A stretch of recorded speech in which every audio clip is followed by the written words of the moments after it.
So friends, এই মুহূর্তে টি-20 বিশ্বকাপ 2024-এর সবচেয়ে বড় আপডেট। তো পাপুয়া নিউগিনিকে হারিয়ে সুপার 8-এ আফগানিস্তান এবং বাদ পড়লেন নিউজিল্যান্ড দল, যে দল কিনা প্রত্যেকবার সেমিফাইনাল ফাইনালের দাবিদার হয়ে ওঠে। তো গ্রুপ পর্ব থেকেই বিদায় নিয়েছে নিউজিল্যান্ড দল। ওয়ানডে ও টি-20 বিশ্বকাপ সহ 36 বছর পর গ্রুপ পর্বে বা প্রথম রাউন্ড থেকে বিদায় নিয়েছে কিউএদের দলটি। এর আগে 1987 সালে বিশ্বকাপের এমন অঘটন ঘটেছিল যখন দলটি গ্রুপ পর্ব থেকে ছিটকে যায়। একই সঙ্গে 1983 সালে ওয়ানডে বিশ্বকাপে নিউজিল্যান্ডের দল গ্রুপ পর্ব বা প্রথম রাউন্ডে পার করতে পারেননি। টি-20 বিশ্বকাপে প্রত্যেকবারই দ্বিতীয় রাউন্ডে উঠেছে নিউজিল্যান্ড দল। 2009, 2010 এবং 2012 টি-20 বিশ্বকাপে কিউই দল সুপার 8 থেকে ছিটকে পড়ে। 2007, 2016 ও 2022 সালে টি-20 বিশ্বকাপে নিউজিল্যান্ড দল সেমিফাইনালে উঠতে সক্ষম হয়।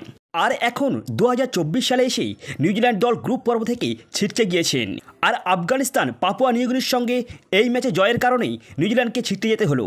সো চলুন দেখে নেওয়া যাক আফগানিস্তান ভার্সেস পাপুয়া নিউগিনির ম্যাচের ফলাফল।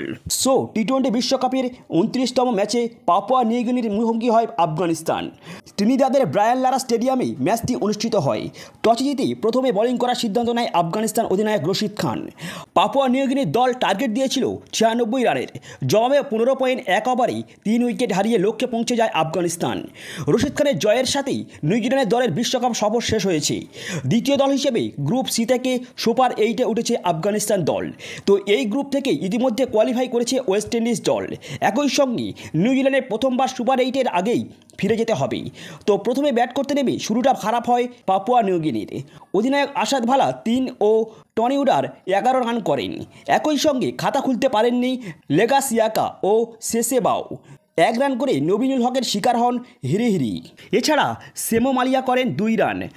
জন ক্যালিকো 4 রানে অপরাজিত থাকেন। আফগানিস্তানের হয়ে 3টি উইকেট নেয় ফজল হক ফারুকি। এছাড়া নবীনুল হক পান 2টি উইকেট। নূর আহমেদ পেয়েছেন 1টি উইকেট। তো রান তাড়া করতে নেমেই খাতা খুলতে পারলেন না ইব্রাহিম জাদরান। আউট করেন সেমো কামিয়া। এরপরই রহমানুল্লাহ গুরবাজকে ফেরান আলিনাও। 7 বলে 11 রান করে প্যাভিলিয়ন পেরেন রহমানুল্লাহ গুরবাজ।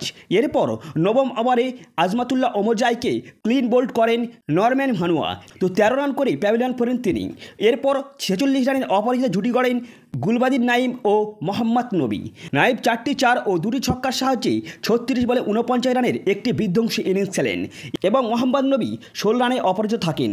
সো বন্ধুরা, আপনি যদি একজন আফগানিস্তানের সাপোর্টার হয়ে থাকেন তাহলে আপনার জন্য এটি গুড নিউজ, এবং আপনি যদি একজন নিউজিল্যান্ডের ফ্যান হয়ে থাকেন তাহলে আপনার জন্য বড় দুঃখের খবর। সো এই ছিল আজকের ভিডিওটি ভালো লাগলে অবশ্যই লাইক, কমেন্ট এবং চ্যানেলে প্রথম থাকলে সাবস্ক্রাইব করে যাবেন। So good bye.